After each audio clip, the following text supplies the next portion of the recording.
first and foremost, I want people to just contemplate the idea that these women, these celebrities, they have handlers, and that this isn't their own free artistic expression that is coming out. And too often I hear oh, well, she's just trying to get attention, or she's just. Well, once you start to discover the esoteric roots of these rituals, and this going back all the way to ancient Greece or even Egyptian stories that they would perform, the actors would always be the representations of the god forms, or even invoke these god forms into themselves to then give the performance. And this really was the purpose of an actor. So when I started to elaborate on high-profile rituals, one of the first one was of course Britney Spears kissing with Madonna. Madonna coming down in a top hat, coming down 13 steps to the song Hollywood, which is based on the magician's wand. The Hollywood is the wand that they use, Holly.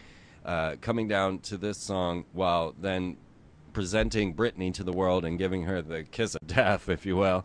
Madonna is a classic example of how this all is actually interworked into the system, because she is a high priestess within Kabbalah, going out even and performing rituals with rabbis at the cemetery in Israel at midnight. She takes it to the ultimate. She's even removed the vowels from her name, being MDNA now, taking out the O Madonna. So this is to give her name a more Kabbalistic bent, because Hebrew doesn't have these vowels. So we could see again and again that these people are influenced and involved in these organizations. They all go to the Kabbalah Center. They all wear their red bracelets. And each one of these celebrities has been brought to us as a god form or goddess form. And I have a depiction of Britney as Athena on my website, with a bunch of the other celebrities and the different variations that they've used in these god forms.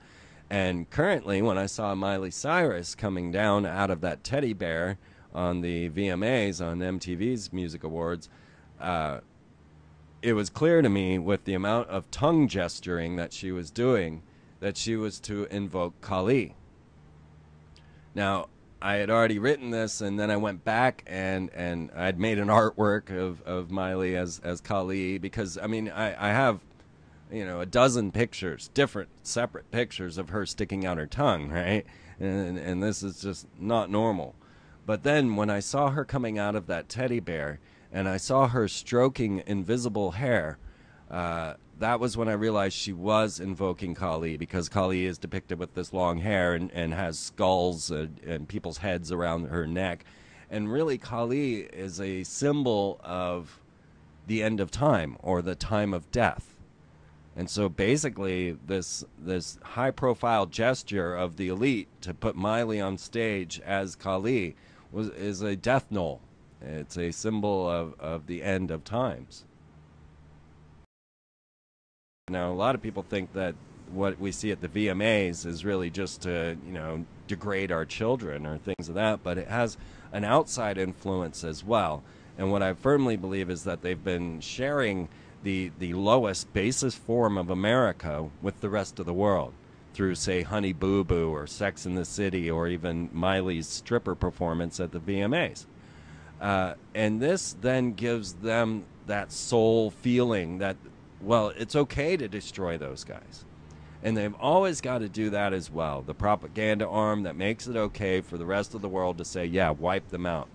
And so what I'm seeing is this presentation of America to the rest of the world that we are the great Satan, and that we should be eradicated from the world.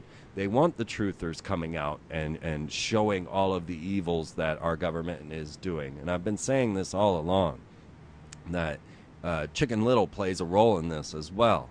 And when they are feeding you this hatred, you got to be very careful that you're not spreading that hatred and causing the very reactions that you're trying to avoid.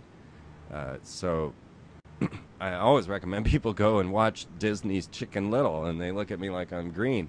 And I'm like, look, you got to understand the propaganda before you can really understand what's going on. You wouldn't be thinking that Miley Cyrus was just doing some crazy stripper performance. You would understand that Walt Disney Co. was taken over by the military-industrial complex back in its inception, and was used as a propaganda arm, that Hitler's propagandist Joseph Goebbels found so well done. I mean, he when Goebbels saw that Donald Duck had gotten 50% of the Americans, more Americans, to pay their income taxes, he said, we need this medium.